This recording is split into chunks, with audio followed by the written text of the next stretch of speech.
Lungsod ng kapayapaan, magalak tayo't magdiwang. Nooy mga nalulumbay, ngayoy may kasaganaan sa tuwa at kasiyahan. Sa ngalan ng Ama at ng Anak at ng Espiritu Santo. Amen. Ang pagpapala at kapayapaan mula sa Diyos Ama natin at sa Panginoong Hesukristo naway sumainyong lahat. At sumainyo rin. Mga kapatid, aminin natin ang ating mga kasalanan upang tayo maging marapat sa pagdiriwang ng banal na paghahaing nagdudulot ng kapatawaran ng may kapal.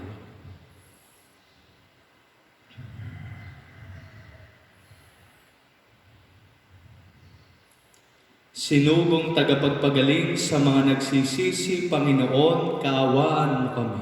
Panginoon, kaawaan mo kami. Dumating na tagapag-anyayang mga makasalanay magsisi, Kristo, kaawaan mo kami. Kristo, kaawaan mo kami. Nakaluklok ka sa kanan ng Diyos Ama para ipamagitan kami, Panginoon, kaawaan mo kami. Panginoon, kaawaan mo kami. Kaawaan tayo ng makapangyarihang Diyos, patawarin tayo sa ating mga kasalanan at patnubayan tayo sa buhay na walang hanggan. Amen. Manalangin tayo.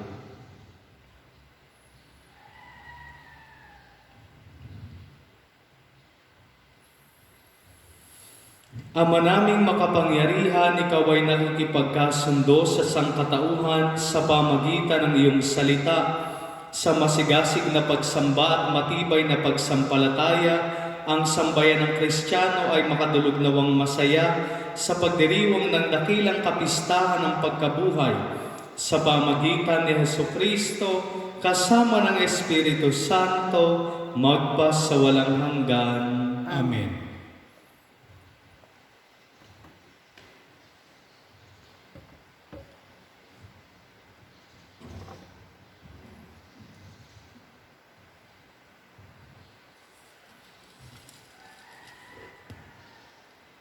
Pagbasa mula sa unang aklat ni Samuel. Noong mga araw na iyon, sinabi ng Panginoon kay Samuel, "Magdala ka ng langis at pumunta ka kay Jesse, na taga Bethlehem, sapagkat pinili ko ng maging hari ang isa sa kanyang mga anak." Na magkaharap-harap na sila, nakita ni Samuel si Eliab. Pinagbasdan niya ito mabuti at sinabi sa sarili, "Ito siguro ang hinirang ng Panginoon para maging hari." Ngunit sinabi sa kanya ng Panginoon, "Huwag mong tingnan ang kanyang taas at kakasigan, hindi siya ang hinirang ko. Ang patayan ko ay di tulad ng patayan ng tao. Panlabas na anyo ang tinitingnan ng tao, ngunit puso ang tinitingnan ko." Isa-isang tinawag ni Jesse ang 7 niyang anak, ngunit walang pinili sa kanila ang Panginoon. Kaya tinanong ni Samuel si Jesse, "Wala ka na bang anak kundi iyan?" "Mayroon pang isa, yung pinakabata at pastol ng aking mga tupa," sagot ni Jesse. Sinabi ni Samuel, "Ipasundo mo, hindi natin sisimula ng paghahandog hanggat hindi siya dumarating." At sinundo nga ang anak na ito ni Jesse. Siya'y makisig na binatilyo, malusog at nangungusap ang mga mata. At sinabi ng Panginoon kay Samuel, "Siya ang hinirang ko, pahiran mo siya ng langis." Kinuha ni Samuel ang sisidlan ng langis at pinahiran si David sa harapan ng kanyang mga kapatid. At magmula noon, sumakan niya ang Espiritu ng Panginoon. Ang salita ng Diyos. Salamat sa Diyos. Salmong tugunan. Pastol ko'y Panginoong Diyos, hindi ako magdarako. Pastol ko'y Panginoong Diyos, hindi ako magdarako. Panginooy aking pastol, hindi ako magkukulang. Ako'y pinahihimlay sa mainam na pastulan, at inaakay niya ako sa tahimik na tapisan. Binibigyan niya ako ng iyong bagong kalakasan. Pastol ko'y Panginoong Diyos, hindi ako magdarako. At sang-ayon sa pangako na kanyang binitiwan, sa matuwid na landasi doon ako inakay. Kahit na ang daang ito'y tumatahak sa karimlan, hindi ako matatakot pagkat ika'y kaagapay. Ang tungkod mo at pamalo, ang gabay ko at sanggalang. Pastol ko'y Panginoong Diyos, hindi ako magdarama. Sa harapan ng lingkod mo, ikaw ay may handang dulang. Ito'y iyong ginagawang nakikita ng kaaway. Nalulugod ka sa akin, sa ulo ko ay langisan, at pati na ang kalis ko ay iyong pinaapaw. Pastol ko'y Panginoong Diyos, hindi ako magdarama. Tunay na ang pag-ibig mo at ang iyong kabutihan sa akin tataglayin habang ako'y nabubuhay. Doon ako sa templo mo lalagi at mananahan. Pastol ko'y Panginoong Diyos, hindi ako magdarama. Pagbasa mula sa sulat ni Apostol San Pablo sa mga taga-Epeso. Mga kapatid, dati nasa kadiliman kayo, ngunit ngayon nasa liwanag, sapagkat kayo sa Panginoon. Mamuhay kayo gaya ng nararapat sa mga taong naliwanagan, sapagkat ang ibinubunga ng pamumuhay sa liwanag ay pawang mabuti, matuwid at totoo. Pag-aralan ninyo kung ano ang kalugod-lugod sa Panginoon. Huwag kayong makikisama sa mga taong gumagawa ng mga bagay na walang ibubungang kabutihan, mga bagay na dulot ng kadiliman. Sa halip ay landan ninyo sila at ang kanyang mga gawa. Sapagkat kahiyayang banggitin man lamang ang mga bagay na ginagawa nila ng lihim. Ang lahat ng nalalantad ay naliliwanagan, at ang naliliwanagan ay nagigiliwanag. Kaya't sinasabi, gumising ka, ikaw na natutulog, magbangon ka mula sa mga patay, at liliwanagan ka ng Kristo. Ang salita ng Diyos. Salamat sa Diyos. Ang sabi ng poong mahal sa daigdig ko'y ilaw. Kapag ako ay sinundan, ang dilim ay mapaparang at sa akin mabubuhay.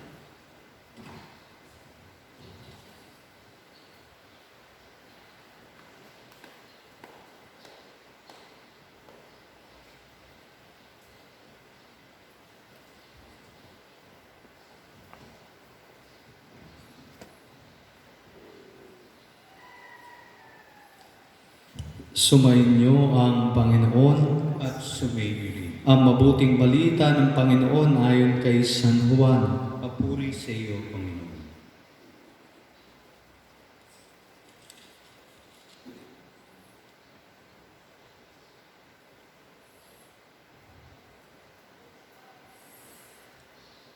Noong panahong iyon, sa paglalakad ni Jesus ay may nakita siyang isang lalaking ipinanganak na bulag. At si Jesus ay lumura sa lupa at gumawa ng putik. Ipinahid niya ito sa mata ng bulag. Sinabi sa kanya ni Jesus, "Pumunta ka sa deposito ng tubig sa Siloe." Ang kahulugan nito'y sinugo. "Maghilamos ka roon." Gayon nga ang ginawa ng bulag at nang magbalik ay nakakikita na. Sinabi ng mga kapitbahay niya at ng mga nakakita sa kanya noong siya ay namamalimos pa, "Hindi ba iyan ang lalaking dating nagpapalimos?" Sumagot ang ilan, "Iyan nga, hindi kamukha lang," wika ng iba. At sumagot ang lalaki, "Ako nga po iyon." Dinala nila sa mga Pariseo ang dating bulag. Araw ng pamamahinga nang gumawa si Jesus ng putik at padilatin ang bulag. Tinanong din siya ng mga Pariseo kung paano siya nakakita. Sinabi niya sa kanila, "Pinahiran niya ng putik ang aking mga mata. Naghilamos ako pagkatapos at ngayon nakakikita na ako." Ang sabi ng hari sa mga Pariseo, "Hindi mula sa Diyos ang taong iyan, sapagkat hindi niya ipinangingili ng araw ng pamamahinga." Ngunit sinabi naman ng iba, "Paano makagagawa ng ganitong kababalaghan ang isang makasalanan?" At hindi sila magkaisa ng palagay. Kaya tinanong nila uli ang dating bulag, "Ikaw naman, yamang pinadilat ni Jesus ang iyong mga mata, ano naman ang masasabi mo tungkol sa kaniya? Siya ay isang propeta, sagot niya. Sumagot sila, ipinanganak kang makasalanan at ikaw pa ang magtuturo sa amin? At siya ay itiniwalag nila. Nabalitaan ni Jesus na ang lalaking pinagaling niya ay itiniwalag ng mga Pariseo. Kaya tinanong niya ang lalaki nang matagpuan niya ito, sumasampalataya ka ba sa anak ng tao? Sumagot ang lalaki, sino po ba siya, Ginoo? Sabihin ninyo sa akin upang ako'y manampalataya sa kanya. Siya ay nakita mo na, siya ang nakikipag-usap sa iyo, ani Jesus. Sumasampalataya po ako, Panginoon, sabi ng lalaki, at sinamba niya si Jesus. Ang mabuting balita ng Panginoon. Pinupuri ka namin, Panginoong Kristo.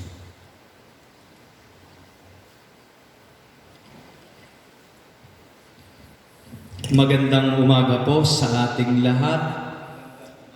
Ngayon ay ika-4 na linggo sa panahon ng Kwaresma. Patuloy pa rin tayong naglalakbay kaisa ng buong simbahan, bagamat hindi sa pisikal na pamamaraan. Tayo naman ay magkakaugnay pa rin sa espiritual na paraan bilang isang mistikong katawan ni Kristo. Ang linggong ito ay tinatawag din bilang Laetare Sunday o Linggo ng Kagalakan. Hudyat ito sa nalalapit na pagtatapos ng ating 40 araw na paghahanda at pagsasakripisyo at masaya na nating tinatanaw ang ating inaasahang muling pagkabuhay ng ating Panginoong Hesus. Sa ating ebanghelyo ay inihayag ang kwento ng isang taong bulag simula pa nang siya ay ipinanganak. At dahil nga sa kanyang kapansanan, siya ay namumuhay bilang pulubi. Ngunit kung ito ang linggo ng kagalakan, bakit tila nakakalungkot ang kwento ng ating ebanghelyo? Bakit tungkol sa isang bulag? Subalit, ang ating ebanghelyo ay hindi lamang nakatuon sa kakulangan at kapansanan ng bulag na taong ito, kundi kung paano siya pinagaling at binigyan ng bagong buhay ni Kristo. At ito nga ang dapat nating ipagsaya. Siguro po ay napakahirap talagang maging isang bulag, lalo na kung ipinanganak ka ng bulag. Katulad ng nasa karakter ng ating ebanghelyo ngayong linggong ito. Naranasan nyo na po ba yung magising ng madaling araw at walang kuryente?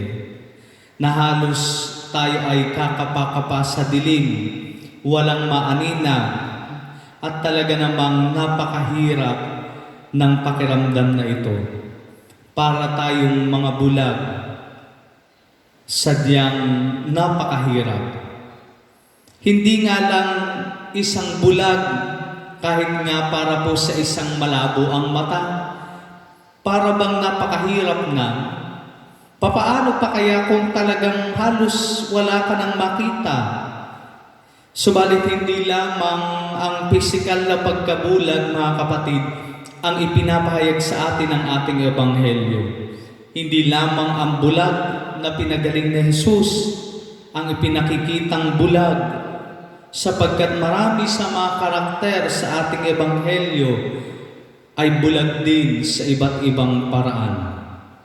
Una, ang mga apostol, gayon din ang mga Pariseo. Sila na ang mga apostol na mismong kasama ni Jesus ay bulag dahil sa kanilang pansariling panuntunan. Hindi po kasama sa ating ebanghelyo, ngunit sa versikulo 2 ng kabanatang ito ng ebanghelyo ni San Juan, nagtanong ang mga alagad kay Jesus, sino kaya ang makasalanan kung bakit ipinanganak na bulag ang lalaking iyon? Siya ba o ang kanyang mga magulang? Sapagkat batid po natin na sa paniniwala ng mga Hudyo, ang pisikal na kapansanan ay kaugnay ng pagiging makasalanan. Kaya nga sa later part ng ating ebanghelyo, narinig din natin yung mga Pariseyo noong after nilang tanungin yung bulag at sagutin na si Jesus ay isang propeta, sabi nila, ikaw pa na makasalanan ang magtuturo sa amin? Kaya naman ito ang pagtingin ng mga apostol at ng mga Pariseyo sa bulag na ito. Siya ay makasalanan o ang kanyang mga magulang. Subalit dinais itong ituwid ni Jesus. Ang kaisipan na hindi sa lahat ng pagkakataon ang kasalanan ang sanhi ng kapansanan o karamdaman. Ngunit hindi ito makita ng mga alagad at ng mga Pariseyo, sapagkat sila ay bulag dahil sa mga pinaniniwalaan nila na kanilang mga tradisyon. Ito ang mismong ipinakikita sa atin ng ating unang pagbasa. Narinig natin mula sa aklat ni Samuel kung paanong inutusan ng Panginoon si Samuel na magdala ng langis upang pahiran at hirangin ang magiging hari ng Israel mula sa mga anak ni Jese. At doon ay malinaw na itinuro ng Panginoon kay Samuel. Dahil nung makita ni Samuel ang panganay na anak ni Jese, naisip niyang ito na ang pinili ng Panginoon. Subalit sinabi ng Panginoon kay Samuel, hayagan niyang sinabi, ang batayan ko ay di tulad ng batayan ng tao.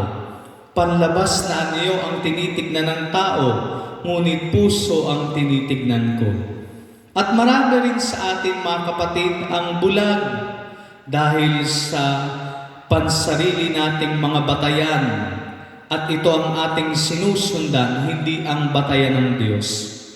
Sa panahon po ngayon na tayo ay humaharap sa pandemyang ito, marami ang ilan sa atin ang daig pa ang mga epidemiologists kung magbigay ng kanilang kuro-kuro.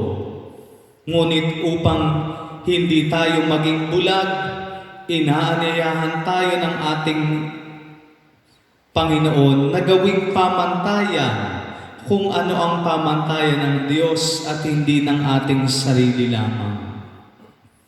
Ang ikalawang pagkabulag na makikita natin ay pagkabulag ng mga kapitbahay na nakakita sa bulag na pinagaling. Sila naman ay bulag dahil ayaw nilang yakapin ang pagbabago. Sila ay nabubulagan dahil nais nilang manatili sa estado kung saan sila ay komportable at maalwan. Kaya nga sa ating ebanghelyo, nananatili pa rin sila sa kanilang pagtingin sa bulag. Ang sabi nila, hindi ba iyan ang lalaking dating namamalimos? Sumagot ang ilan, iyan nga. Hindi kamukha lang, wika naman ang iba. Dahil hindi nila ito mapaniwalaan at nasanay na sila sa estado ng bulag na iyon, isang pulubing namamalimos. Ayaw na nila itong paniwalaan at kilanlin. At marami din po sa atin ang bulag sa ganitong paraan. Bulag tayo dahil mas pinangahawakan natin ang ating nakaraan at ayaw nating yakapin ang pagbabagong iniaalok sa atin sa kasalukuyan. Sa panahon po ngayon, hindi mapakali ang bawat isa sapagkat hindi tayo sanay na nasa loob lamang ng bahay. Hindi tayo sanay na wala sa ating opisina at nagtatrabaho. O kaya naman ay malayang nakakagala kung saan man nating naisin. Isama mo na rin ang mga pagbabagong nangyayari sa mga tradisyonal na ginagawa natin tuwing Semana Santa dito sa bayan ng Paite.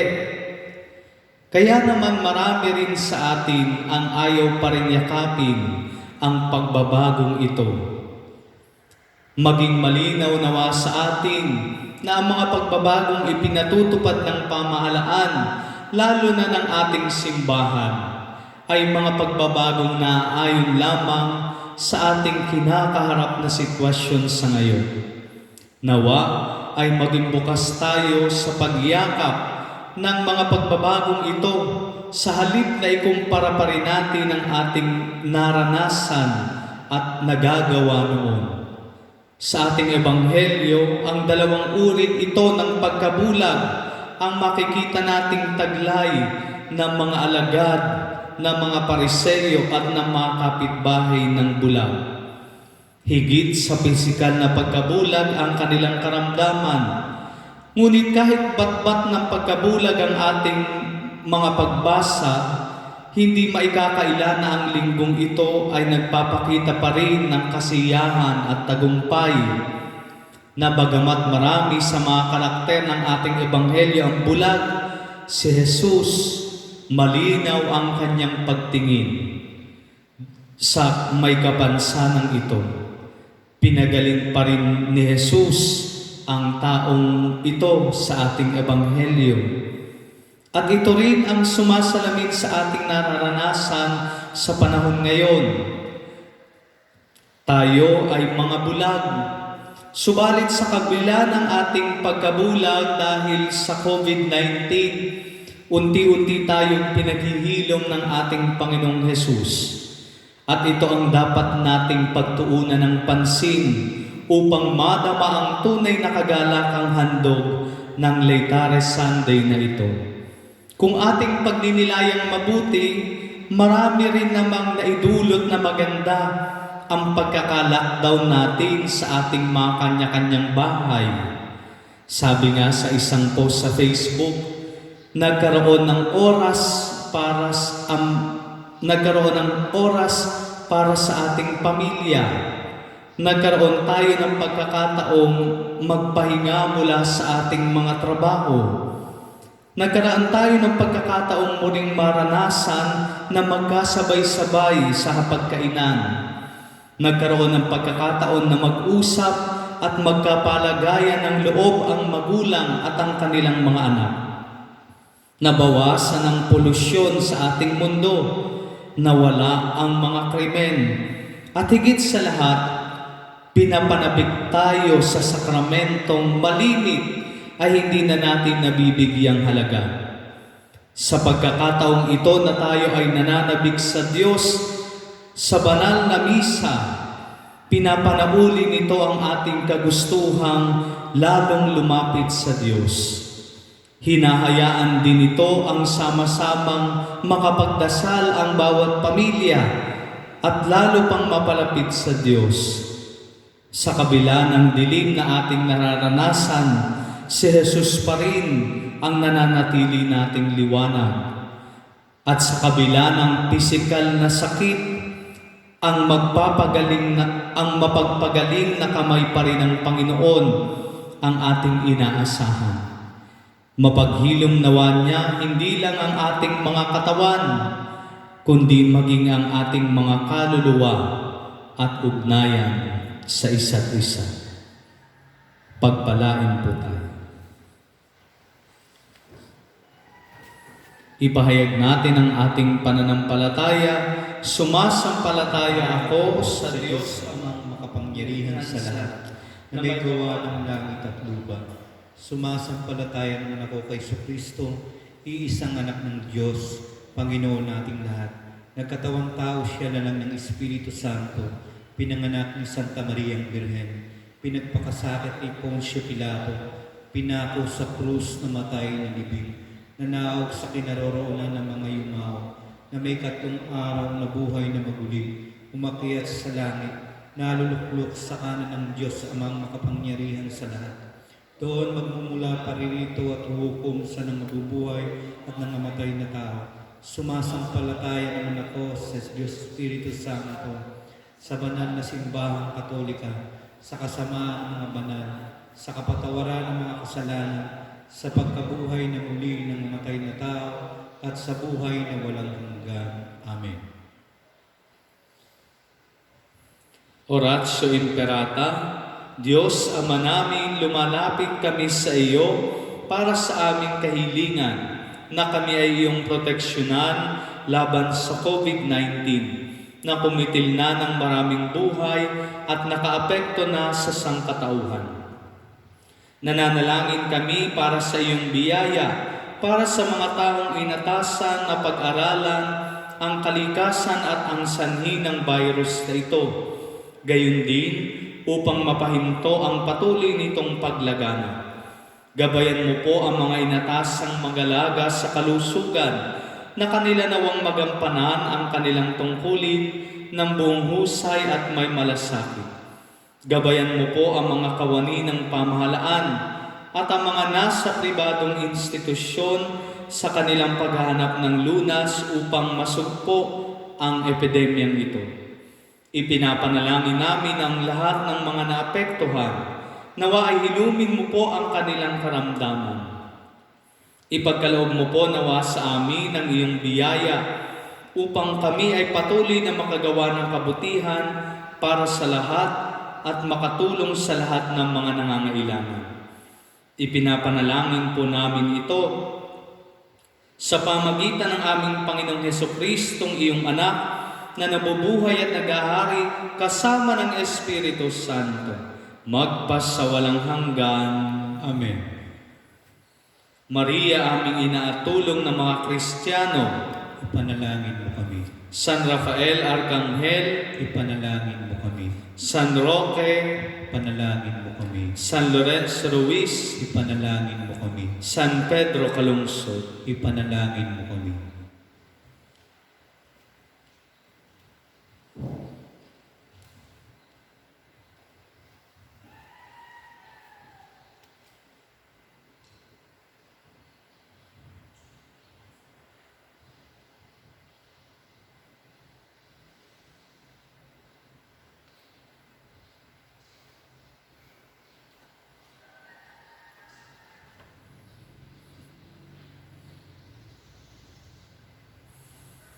Kapuri-puri ka, Diyos, sa mga lumikha sa sanlibutan, sa iyong kagandahang loob narito ang aming maiaalay. Mula sa lupa at bunga ng aming paggawa, ang tinapay na ito para maging pagkain nagbibigay buhay. Kapuri-puri ang puwang may kapal ngayon at kailanman.